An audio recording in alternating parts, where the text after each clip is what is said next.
अस्सलामु अलैकुम वरहमतुल्लाहि वबरकातुहु। नहमदुहु व नसल्ली अला रसूलिहिल करीम। अम्मा बाद फ़अऊज़ु बिल्लाहि मिनश शैतानिर रजीम। बिस्मिल्लाहिर रहमानिर रहीम। इक़रा बिस्मि रब्बिकल्लज़ी ख़लक़। क़ाल रसूलुल्लाहि सल्लल्लाहु अलैहि वसल्लम तलबुल इल्मि फ़रीदतुन अला कुल्लि मुस्लिम।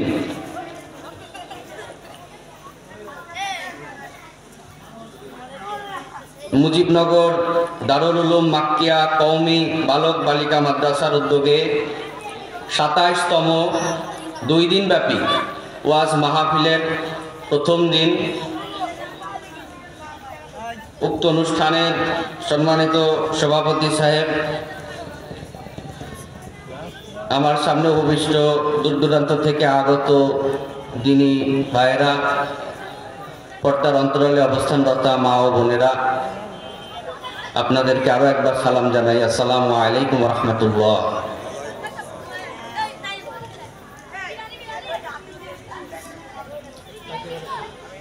আমি পবিত্র কোরআনুল কারীম থেকে একটি আয়াত তেলাওয়াত করেছি, সূরা আলাকের প্রথম আয়াত, দুনিয়ার মধ্যে নাজিলকৃত সর্বপ্রথম আয়াত। ইকরা বিসমি রাব্বিকাল্লাযী খলাক। পড়ো তোমার প্রভুর নামে যিনি তোমাকে সৃষ্টি করেছেন। ভাই, দোস্ত, বুজুর্গ, আপনারা যারা এখনো আশেপাশে দাঁড়ায় আছেন, মেহরবানি করে একটু মাহফিলের সামিয়ানার নিচে এসে বসে পড়েন। কারণ এই সৌভাগ্য আসলে শয়তান সকলের তকদিরে হতে দেয় না, বাধা সৃষ্টি করে। মানুষ কিছু কাজ করে, সেই কাজগুলোর বরকত পায় না। যেমন আমরা প্রত্যেকেই জামা পরিধান করি, তো পোশাক পরিধান করার সময় যদি বিসমিল্লাহ বলেন, ডান হাতটা আগে দেন, বাম হাতটা পরে দেন, এইভাবে যদি পোশাকটা পরেন, আপনার পোশাকটা পরিধান হইলেই একটা সুন্নত আদায় হয়ে গেল, আপনার সওয়াব হয়ে গেল। আর যদি বাম হাতটা আগে দেন, ডান হাতটা পরে দেন, জামা পরিধান করা হবে, সুন্নত আদায় হবে না। তো মাহফিল হয়, কোরআনের মাহফিল এখন অনেক বেশি হয়। মানুষজন বলে যে কোরআনের মাহফিল বেশি হচ্ছে, এই জন্য উপস্থিতির সংখ্যা কম। কথাটা ঠিক নয়। কোরআনের মাহফিলের আরও বেশি প্রয়োজন আছে, কারণ মানুষ বাড়ছে, মসজিদ বাড়ছে, মাদ্রাসা বাড়ছে, মাহফিলও বাড়বে, এটাই স্বাভাবিক। তো শয়তানের ওয়াসওয়াসায় না পড়ে আমরা এসে বসে যাই, কারণ বক্তা কিছু বলে না। ওয়াজ বক্তার মুখের মধ্যে নাই, সিনার মধ্যেও নাই। এটা আল্লাহ সুবহানাহু ওয়া তাআলা তার কুদরতি রহমত দিয়ে যা বলাবে বক্তা তাই বলবে। যদি তকদির ভালো থাকে, হেদায়েত হয়ে যাবে ইনশাআল্লাহ তাআলা। এই জন্য নিয়তটাকে সহি করেন। ইন্নামাল আমালু বিন্নিয়াত, বুখারী শরীফের প্রথম হাদিস। নিয়তটাকে সহি করেন, ইনশাআল্লাহ বরকত পাবেন। তো যে কথা বলছিলাম, আমাদের সবচেয়ে বড় শত্রু হচ্ছে আমাদের মূর্খতা, আমাদের অজ্ঞতা। এই জন্য রাসূল পাক সাল্লাল্লাহু আলাইহি সাল্লাম আমাদেরকে শিক্ষা অর্জন করার জন্য অনেক তাগাদা দিয়েছেন। হাদিস শরীফের মধ্যে আমি একটি হাদিস তেলাওয়াত করেছি। হাদিস শরীফের মধ্যে রাসূল সাল্লাল্লাহু আলাইহি সাল্লাম বলছেন, তলাবুল ইলমি ফারিদাতুন আলা কুল্লি মুসলিম। প্রত্যেক মুসলমান নর নারীর জন্য ইলম অর্জন করা, জ্ঞান অর্জন করা, এটা হচ্ছে ফরজ। এই জন্য জ্ঞানহীন মানুষ হচ্ছে পশুর সমান, যার মধ্যে জ্ঞান নাই, বিবেক নাই, যার মধ্যে জ্ঞান নাই, হিতাহিত বোধ নাই, মানবতা বোধ নাই। জ্ঞানের স্বল্পতার কারণে ও ভালো কাজ করার চেষ্টা করেও খারাপ কাজ করে ফেলে। কেন জ্ঞান অর্জন করা বেশি প্রয়োজন? কারণ বর্তমান জামানা হচ্ছে ফিতনার জামানা। এই জামানাতে প্রচুর পরিমাণ ফিতনা ফ্যাসাদের মধ্যে মানুষ নিমজ্জিত আছে। তো এই জামানাতে জ্ঞান অর্জন না করলে আপনি নিজের আমল ও আখলাককে হেফাজত করতে পারবেন না। ভাই, এটি একটি কওমি মাদ্রাসা। এই মাদ্রাসাতে কি শিক্ষা দেওয়া হয়? এই মাদ্রাসাগুলোতে দিনের ফরজিয়া মাসলা মাসায় এই বিষয়গুলো শিক্ষা দেওয়া হয়। এই কওমি মাদ্রাসাগুলোতে যে শিক্ষা দেওয়া হয় এই শিক্ষা হচ্ছে ইলমে নববীর শিক্ষা। এই শিক্ষা অর্জন করলে আপনার চলার পথ সুন্দর হবে।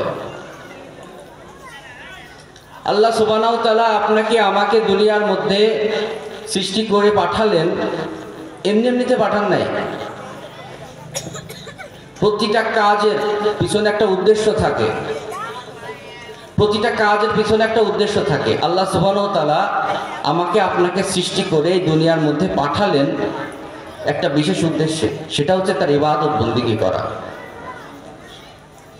যে উদ্দেশ্যে যাকে রাখা হয়েছে তার দ্বারা যদি সেই উদ্দেশ্য হাসিল না হয়, সেই জিনিসটাকে আর ওখানে রাখা হয় না। এই লাউড স্পিকারে আমি এখন কথা বলছি, মাইক্রোফোনটাতে, এটা দিয়ে যদি কথা না যায়, আওয়াজ না শোনা যায়, আর এখানে থাকবে না, এর আর প্রয়োজনীয়তা থাকবে না। অনুরূপভাবে এই দুনিয়ার মধ্যে আমাকে আপনাকে আল্লাহ সুবহানাহু ওয়া তাআলা পাঠিয়েছেন তার ইবাদত বন্দেগী করার জন্য, দাসত্ব স্বীকার করার জন্য। তো আমরা দুনিয়ার মধ্যে এসে নানা রকম খেলতামাশায়, নানা রকম ধোঁকায় পড়ে, দুনিয়ার মহাব্বতে পড়ে আমরা আল্লাহকে ভুলে গেলাম, আল্লাহর ফরজ হুকুম বিধিবিধানগুলোকে ভুলে গেলাম। কিসের অহংকারে? আমার আপনার তো আসলে অহংকার করা সাজে না। আপনি যদি শক্তির অহংকার করেন, আপনি আজকে যুবক, আপনার গায়ে অনেক শক্তি আছে, আপনি একটু চিন্তা করে দেখেন, আপনার পাশে বসা যে বৃদ্ধ ব্যক্তিটি যার দাড়ি পেকে গেছে, সেও কিন্তু ওই 30 বছর আগে, 20 বছর আগে আপনার মতো যুবক ছিল। সে যেহেতু একদিন যুবক ছিল, তার গায়ে শক্তি ছিল, আজকে তেমন সে বৃদ্ধ হয়ে গেছে। তো অনুরূপভাবে আপনিও কিন্তু একদিন বৃদ্ধ হয়ে যাবেন। আপনার যৌবন পৃথিবীতে চিরস্থায়ী না। পৃথিবীর মধ্যে স্থায়ীভাবে কেউ কখনো থাকবে না, এটা থাকার জায়গা নয়। পৃথিবীটা একটা টেম্পোরারি প্ল্যাটফর্ম। অল্প কিছু সময়ের জন্য আমরা এখানে আসি, অবস্থান করতেছি। দুনিয়ার মধ্যে অনেক ধরনের পাপ কাজ সংগঠিত হচ্ছে বর্তমান জামানায়, যেদিকে তাকাবেন সেদিকে পাপ। মানুষ এখন এমন একটা পরিস্থিতি হয়ে গেছে, জেনে বুঝে মানুষ সুদ খাচ্ছে, জেনে বুঝে মানুষ ঘুষ খাচ্ছে। মানুষজন এইরকম ভাবে দুনিয়ার মধ্যে অনেক ধরনের অপকর্মের সঙ্গে লিপ্ত হয়ে আছে। আল্লাহ সুবহানাহু ওয়া তাআলা মানুষকে বড় মহব্বত করে সৃষ্টি করেছেন। আল্লাহ সুবহানাহু ওয়া তাআলা মানুষকে খুব ভালোবেসে সৃষ্টি করেছেন। আল্লাহ সুবহানাহু ওয়া তাআলা তার আরশ, কুরসি, লৌহ কলম, ফেরেশতা যা কিছু আছে সব কিছু সৃষ্টি করলেন। কুন ফায়াকুন দিয়া, কুন ফায়াকুন বললেন আর সব কিছু সৃষ্টি হয়ে গেল। কিন্তু মানুষের বেলাটি তেমন করেন নাই, কারণ এই মানুষের কপালটা বড় দামি, এই মানুষের মুখটা বড় দামি। আল্লাহ সুবহানাহু ওয়া তাআলা বললেন, মানুষকে আমি সৃষ্টি করেছি অনেক ভালোবেসে, উত্তম আকৃতির সৃষ্টি করেছি। 4 বার কসম খেলেন, والتين والزيتون والطور السينين وهذا البلد الأمين لقد خلقنا الإنسان في أحسن تقويم। 4 বার কসম খাইলেন।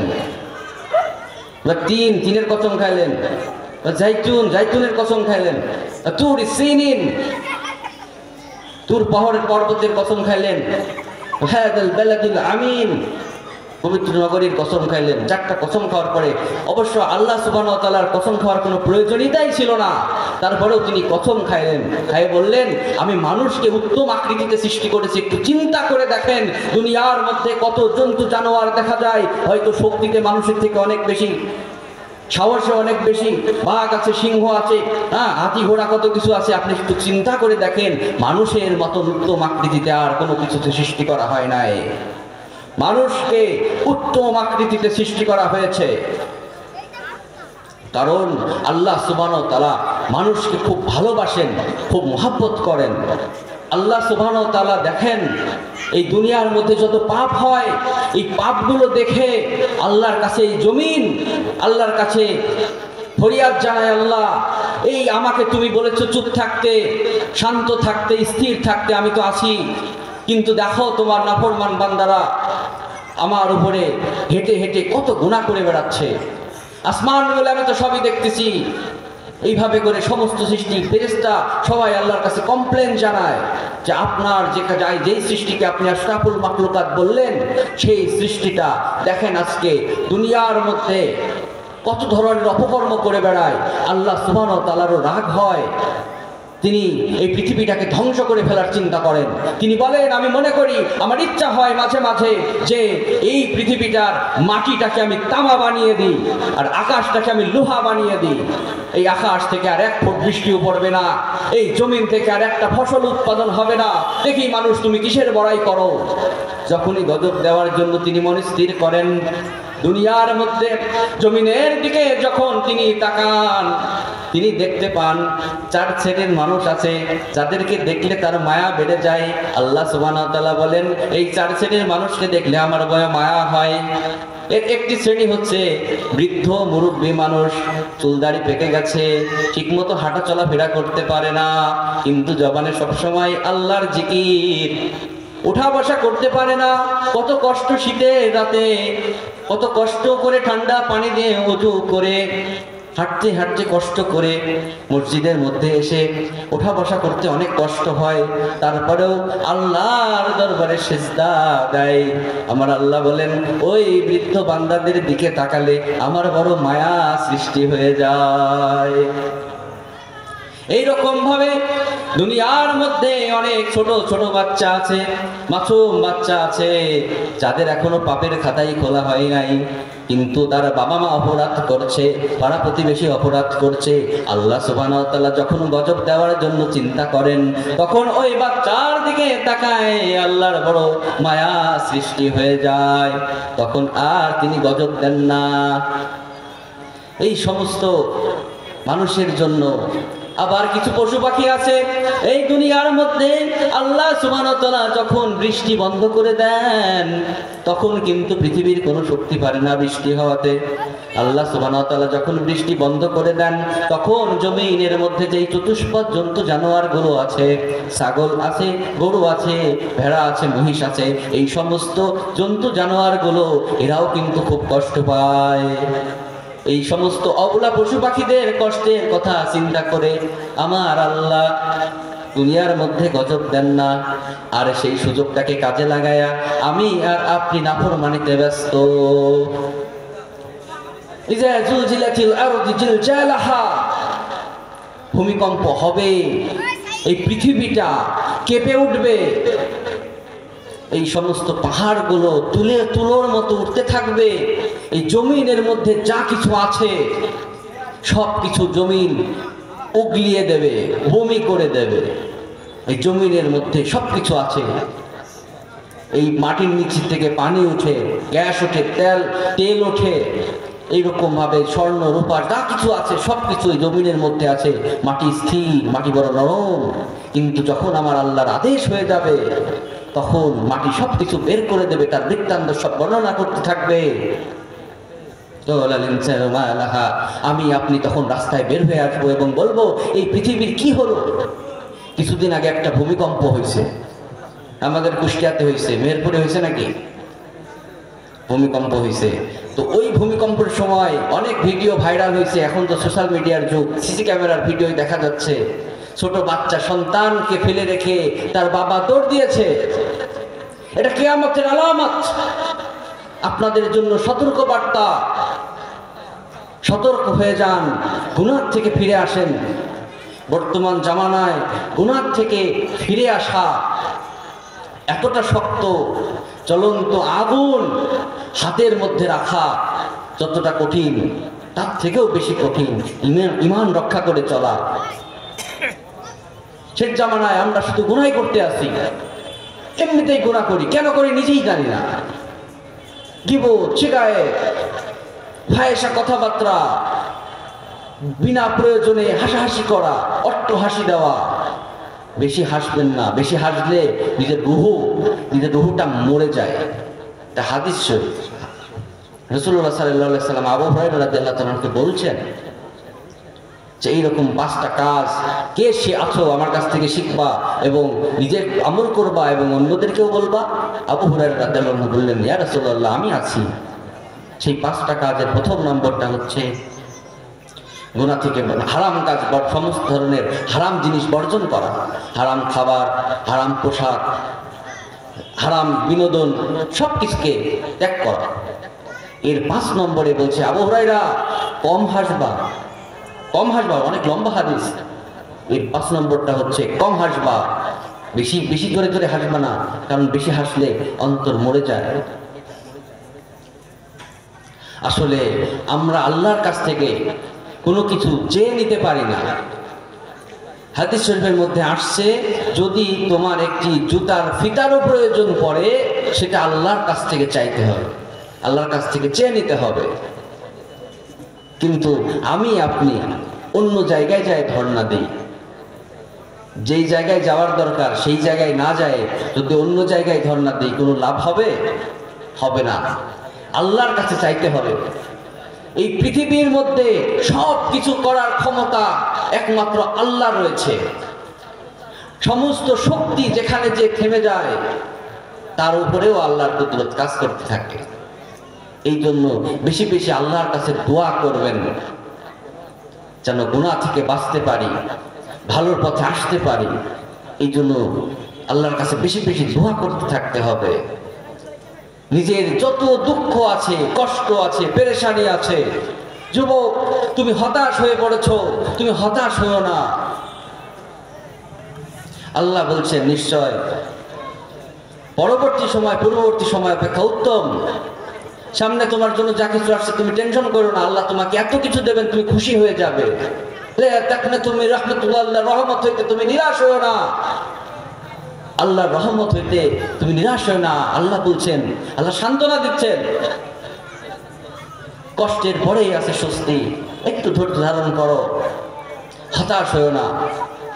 স্পষ্ট কথা তুমি জেনে রাখো, পৃথিবীর কোনো কিছু তোমাকে শান্তি দিতে পারবে না। তুমি সারেন্ডার করো, এখনো সময় আছে।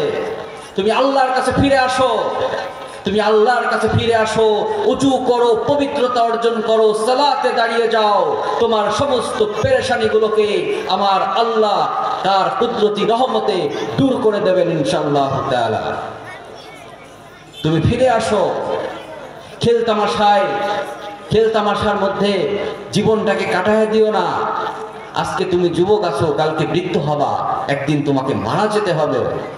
পৃথিবীর কোন সায়েন্স, পৃথিবীর কোন বিজ্ঞান, কোন বিজ্ঞানী, কোন পারমাণবিক শক্তি এই কথা বলতে পারে নাই যে আমি মারা যাব না।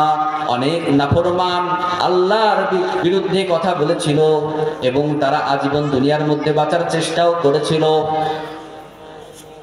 অনেক নাফরমান দুনিয়ার মধ্যে ছিল, তারা দীর্ঘ সময় দুনিয়াতে বেঁচে থাকার চেষ্টা করেছিল, তারা মরতে চায় নাই, কিন্তু তাদেরকেও মৃত্যুবরণ করতে হয়েছে। দুনিয়া থাকার জায়গা নয়, এই দুনিয়া থেকে আমাদেরকে চলে যেতে হবে। এই জন্য পরকালের চিন্তা করা। দুনিয়া মাজরাতুল আখিরা, এই দুনিয়াটা হচ্ছে আখিরাতের শস্যক্ষেত্র।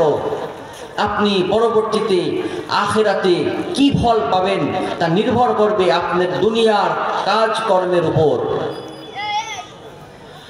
এখন একটা মানুষ যদি তার জমিতে তামাক লাগায়, আমি কুষ্টিয়ার মানুষ, আমাদের ওই দিকে অনেক তামাকের চাষ হয়, যে ব্যক্তিটা জমির মধ্যে তামাক লাগিয়েছে ও কি আখের রস খেতে পারবে? ওই জমি থেকে পারবে না।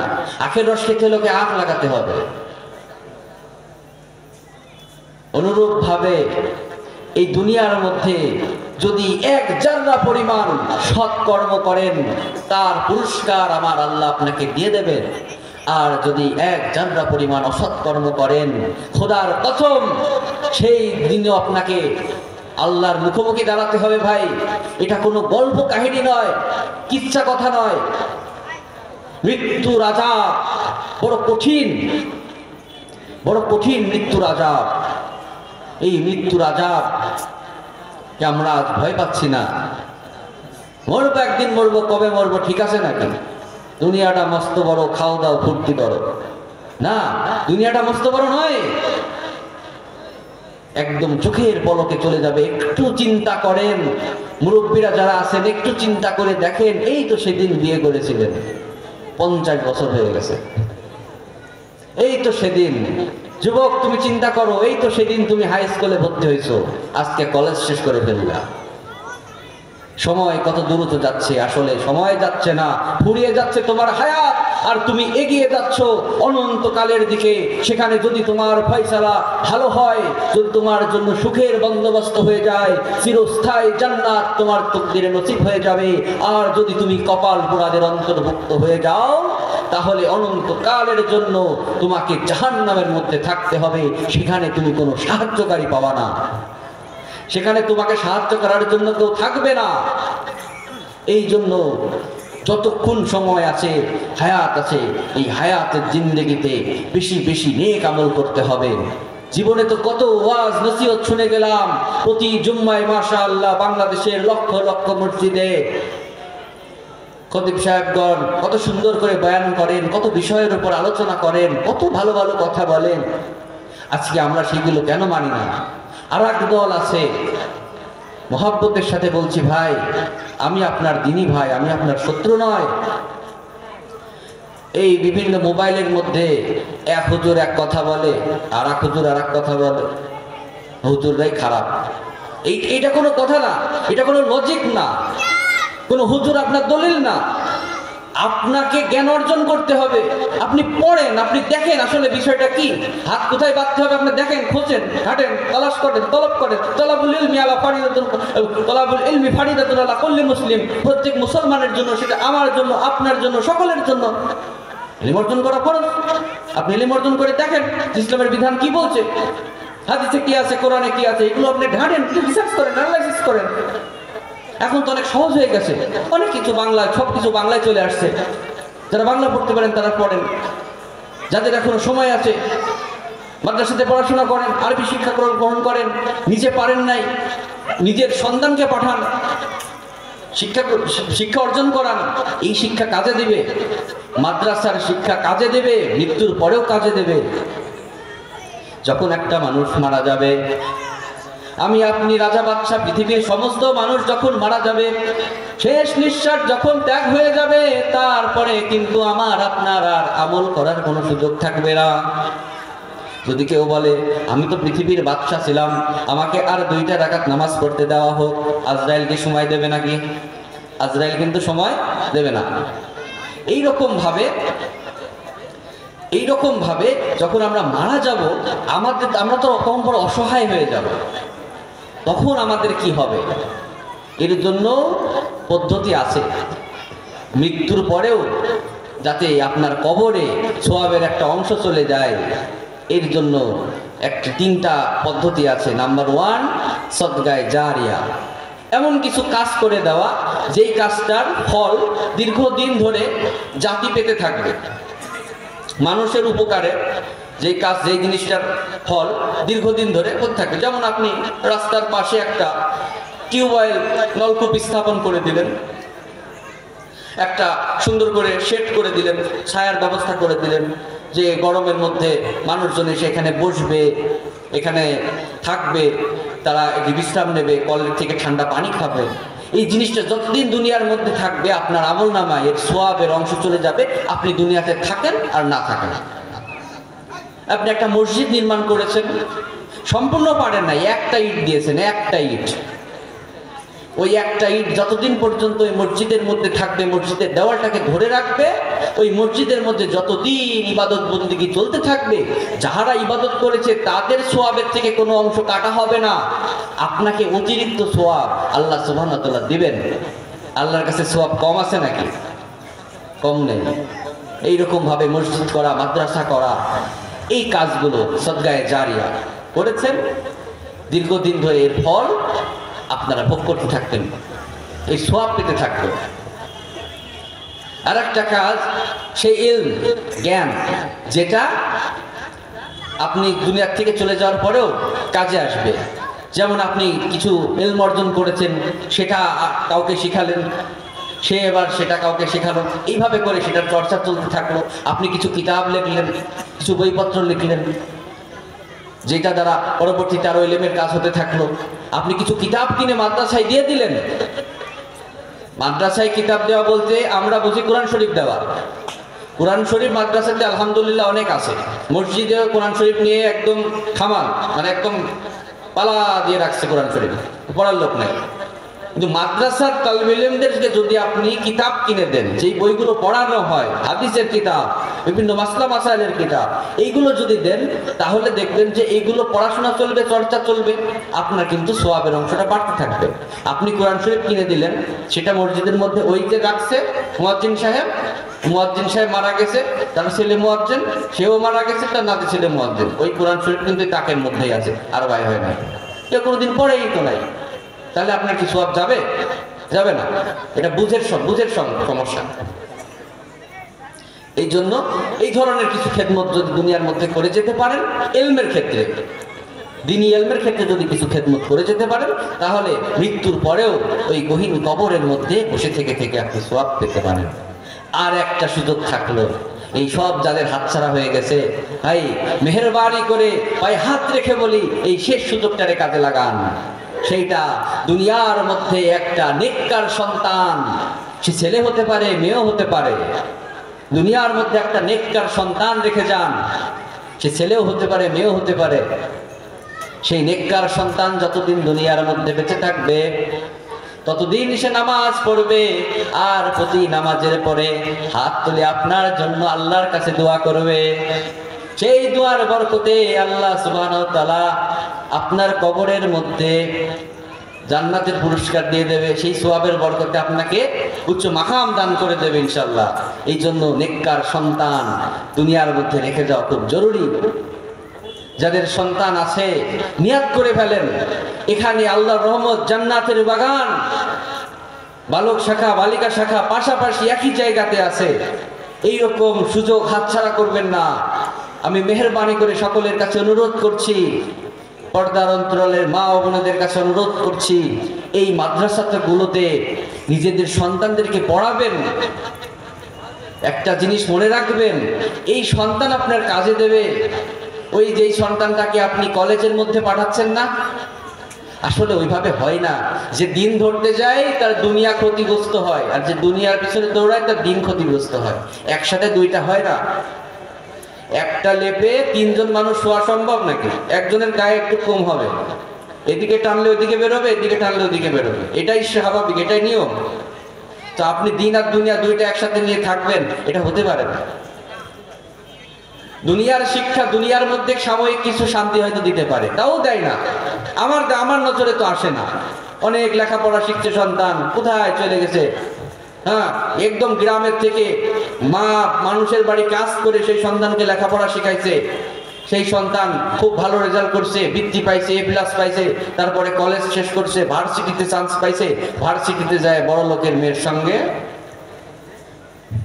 এইবার সেই বড় লোক বলছে, আমার মেয়ে আর জামাই তো এই দেশে থাকবে না, থাকবে ইংল্যান্ডে, লন্ডনে। এবার লন্ডনের ভিসা করে দিয়েছে, আর ওই বাবা মাকে বাড়িতে রেখে ওই সন্তান চলে গেছে লন্ডনে। বাবা মার খোঁজ আর নেই না। বাবা মা তো গরিব, তার সাথে সম্পর্ক রাখলে তো ইজ্জত থাকে না। অনেক জায়গায় আছে। আর দুনিয়ার মধ্যে রিজিকের বরাদ্দ কি জমিনের মধ্যে হয় না আসমানে হয়? রিজিকের বরাদ্দ কোথায় হয়? আসমানে হয়। রিজিকের বরাদ্দ কিন্তু জমিনের মধ্যে হয় না। আপনার রিজিকে যেইটুকু আছে আপনি সেইটুকু পাবেনই। সৎ পথে চেষ্টা করেন। আজকে মাথার মধ্যে টুপি লাগানোর কারণে, দাড়িটা লম্বা করার কারণে, জুব্বা জামা গায়ে দেওয়ার কারণে কওমি মাদ্রাসার আলেমেরা আমরা কিন্তু না খেয়ে মারা যাই না। অথচ দেখা যায় কি, এই বাংলাদেশের মধ্যে, দুনিয়ার মধ্যে যেখানেই যায় না কেন, আল্লাহর রহমতে সমস্ত জায়গাতেই ইজ্জত আর সম্মানের কোনো কমতি থাকে না। সকলেই সম্মান করে, ইজ্জত দেয়। কিছু কিছু মানুষ আছে দেখতে পারে না, সামনাসামনি বলে না, অনগোচরে বলে তা হুজুর, এই তাছাড়া আর কিছু না। কিন্তু ইজ্জত সম্মানের কোনো কমতি নাই। কারণ অত ইজ্জমান্তাসা, অত জেল্লুমান্তাসা, ইজ্জত সম্মান দেওয়ার মালিক আল্লাহ সুবহানাহু ওয়া তাআলা। এই জন্য ভাই, আপনার সন্তান, আপনি মারা যাবেন, আপনার যখন মৃত্যু যন্ত্রণা শুরু হয়ে যাবে, মৃত্যুর যন্ত্রণা যে কত কঠিন, কোনো মানুষ যদি এটা একবার জানতো, আল্লাহু আকবার, সে আর কোনোদিন সেজদার থেকে উঠতো না। একবার যদি কোনো মানুষ জানতে পারতো মৃত্যুর যন্ত্রণা কত কঠিন, সেই মৃত্যুর যন্ত্রণা যখন আপনার শুরু হয়ে যাবে, আজরাইল যখন চলে আসবে আপনার জানটা নেওয়ার জন্য, তখন আপনার সেই নেককার সন্তান, যে সন্তানটিকে আপনি হাফেজ বানিয়েছিলেন, যে সন্তানটিকে আপনি মাদ্রাসায় পড়িয়েছিলেন, সেই সন্তান আপনার পাশে বসে কোরআন তেলাওয়াত করবে।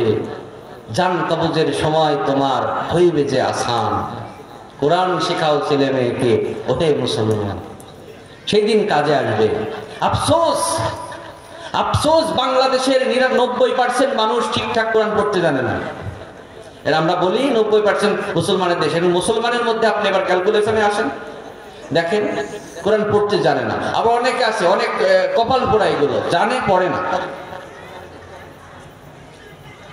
নিকার সন্তান দুনিয়ার মধ্যে যদি রেখে যান, আপনার উপকার। আপনার জান বেরোনোর সময় আপনার সন্তান আপনার পাশে থাকবে, আপনাকে কোরআন পড়ে শোনাবে, শয়তান দূরে চলে যাবে, রহমতের ফেরেশতা আপনাকে ঘিরে ধরবে, আসানির সঙ্গে আপনার জান কবজ হয়ে যাবে। আপনার মৃত্যুর পর সুন্নতি তরিকায় আপনাকে সুন্দর করে শেষ গোসলটা আপনার সন্তান হাতে করে দেবে। কিন্তু ওই প্যান্টটাই পরা সন্তানটাকে বললেন, একটু তোমার বাবাকে ধোয়াও, তাহলে হুজুরের ফোন দাও। বলবেন তোমার বাবা মরে গেছে, বলে যে হুজুরের ফোন দাও। হুজুর বলবে আমি তো শ্বশুর বাড়ি, বলে তাহলে পড়ি থাক, বাইরে করি থাক। আপনাকে কিন্তু গোসল সে দেবে না, দিতে জানে না, দেবে কোথা থেকে, ও তো শিখেইনি কোনোদিন। কিন্তু দুনিয়ার মধ্যে এইরকম ইতিহাস নাই, কোন আলেমের বাবা মৃত্যু হয়ে গেছে কিন্তু সেই বাবা পড়ে আছে। আলেম আসবে, তাকে যত্ন করে, সন্তানের মতো যত্ন করে, পরিষ্কার পরিচ্ছন্ন করে গোসল দেবে। গোসল দেয়, তখন তাকে সুন্দর যা ব্যবস্থা করার দরকার তার সেই ব্যবস্থা করে দেবে।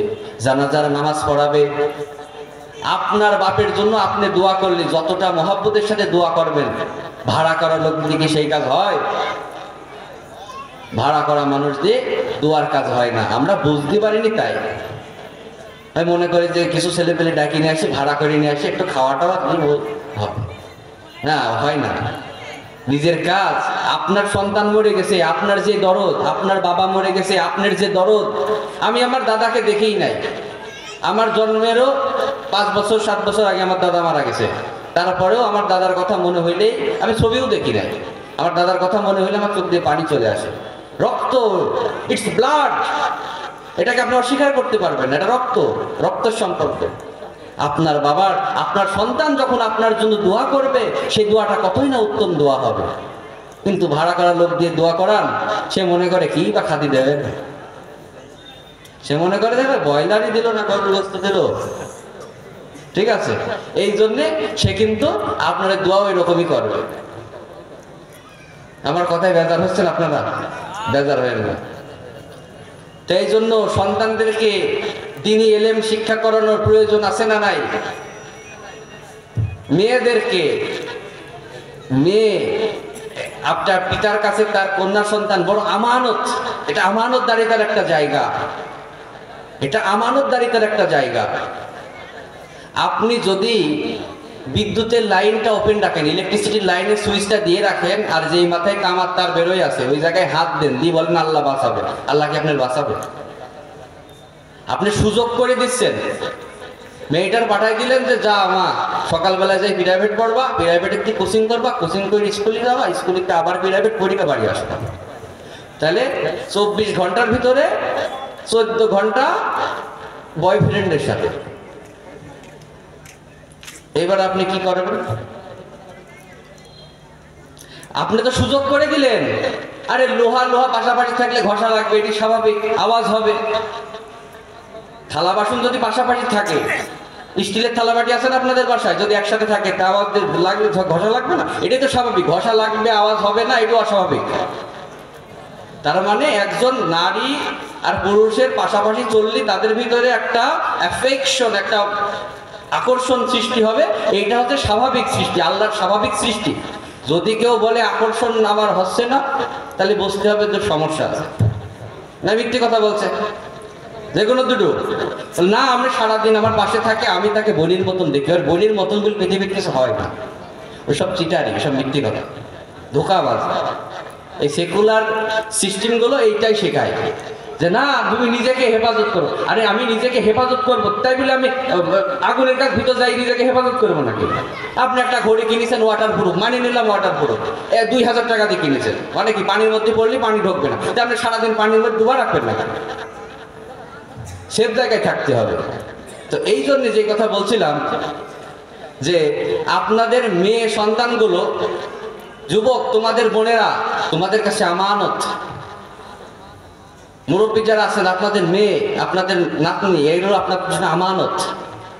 খেয়ানতের রাস্তায় দিয়ে ছাগল ছেড়ে দিয়ে যদি বলেন ওরে ক্ষেত খাইস নে, ছাগল শুনবে? আপনি ছাগল ছেড়ে দিয়েছেন আর বলছেন ও ক্ষেত খাইস না, ক্ষেত খাওয়া খারাপ কাজ, আমার ছাগল খুব ভালো, ক্ষেত খায় না। এগুলো গলাবাজি ছাড়া আর কিচ্ছু না। বাস্তবতা যেটা, আপনি গুনার সুযোগ করে দিলে গুনাহ করবে, তাহলে যেখানে গুনার সুযোগ নাই সেখানে দিতে হবে। মাদ্রাসা শিক্ষা ব্যবস্থায় এরা যে ইংরেজি বাংলা কিছু পড়ে না, এটা এরকম তো না।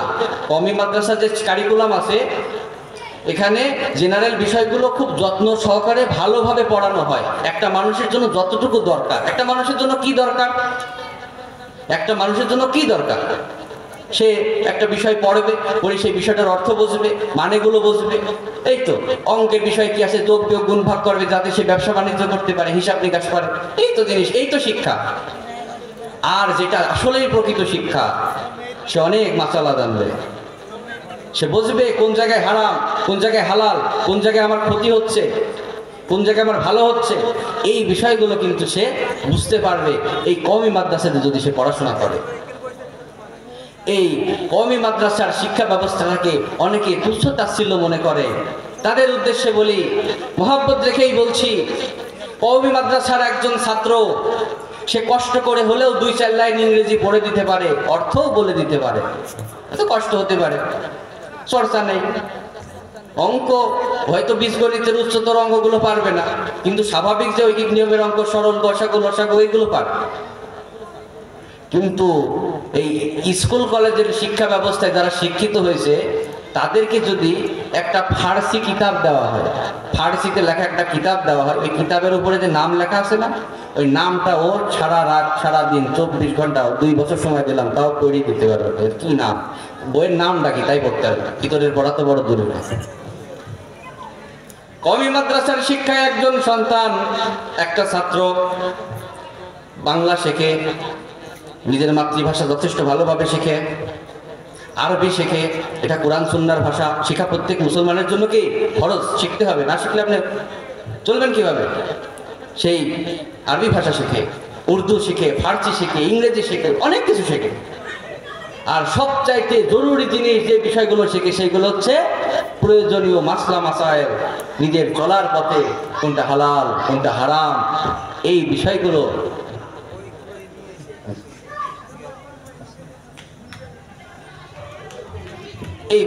তারা শিখতে পারে। তো মুহতারাম হাজিরিন, যে কথা বলছিলাম, আমি আপনি প্রত্যেকে মারা যাব। এই দুনিয়ার মধ্যে আমরা কেউ স্থায়ীভাবে থাকার জন্য আসি নাই, কিছুদিনের জন্য এসেছি, খুব সাময়িক সময়ের জন্য এসেছি। তো এই দুনিয়ার থেকে যখন আমরা চলে যাব, আমরা অনেক সময় একটা ছোট্ট কথা বলে শেষ করে দেব। অনেকে বলি ভবিষ্যৎ কি হবে, ফিউচার কি আছে। একটা মুসলমানের ফিউচার, একটা মুসলমানের ভবিষ্যৎ হচ্ছে সে মারা যাবে, তা হয় জান্নাতে যাবে না জাহান্নামে যাবে। যারা মুসলমান, যাদের ভিতর ঈমান আছে, এদের ভবিষ্যৎ এইটাই আমি মনে করি। কারণ একটা ছেলে প্রাইমারি স্কুলে পড়ে, ওর জন্য মনে হয় ফিউচার কি, প্রাইমারি স্কুলে 5-এ পরীক্ষা হবে, ভালো রেজাল্ট করতে হবে, হাই স্কুলে যাবে, হাই স্কুলের ঠিক কলেজে যাবে, ভালো রেজাল্ট করতে হবে, এইভাবে করে গ্রাজুয়েশন শেষ করবে, পোস্ট গ্রাজুয়েশন শেষ করবে, ভালো একটা চাকরি পেতে হবে। তারপর ওই চাকরির তো একদিন রিটায়ারমেন্ট আছে না নাই, ওর একদিন রিটায়ারমেন্ট আছে না, চাকরি শেষ হয়ে যাবে না? এইরকম ভাবে অনুরূপ চাকরি একদিন শেষ হয়ে যাবে, তারপরে সে বৃদ্ধ হবে, তারপরে সে মারা যাবে। তো এইরকম ভাবে আমার আপনার ফিউচার ভবিষ্যৎ কিন্তু পরকালের জীবন, ওইটাই আসল জীবন। এই জন্য পরকালের জীবনে যাতে আমার আপনার জন্য সোয়াব পৌঁছাতে পারে, এই জন্য যে কাজগুলো করার দরকার, 3টা কাজের কথা বললাম। সদকায়ে জারিয়া করবেন, যে কাজগুলো মানুষের উপকার দীর্ঘদিন ধরে হয়, মসজিদ মাদ্রাসা তৈরি করা, বিভিন্ন জায়গায় ভালো কাজগুলো করা, এটা। আর দ্বিতীয় কাজটা হচ্ছে ইলমের ক্ষেত্রে কিছু খেদমত করা। ইলমের ক্ষেত্রে নিজের ইলম শিখে অন্যকে শিখাই যাবেন, অথবা ইলমের কিছু কিতাব কিনে দুনিয়ার মধ্যে রেখে যাবেন। আর একটা কাজ, নেককার সন্তান দুনিয়ার মধ্যে রেখে যাবেন। মোহতারাম হাজিরিন, যা কিছু বলেছি শুনেছি, এই সব কিছুর উপর আমাকে আপনাকে আল্লাহ সুবহানাহু ওয়া তাআলা আমল করার তৌফিক দান করুন। আসসালামু আলাইকুম ওয়া রাহমাতুল্লাহ।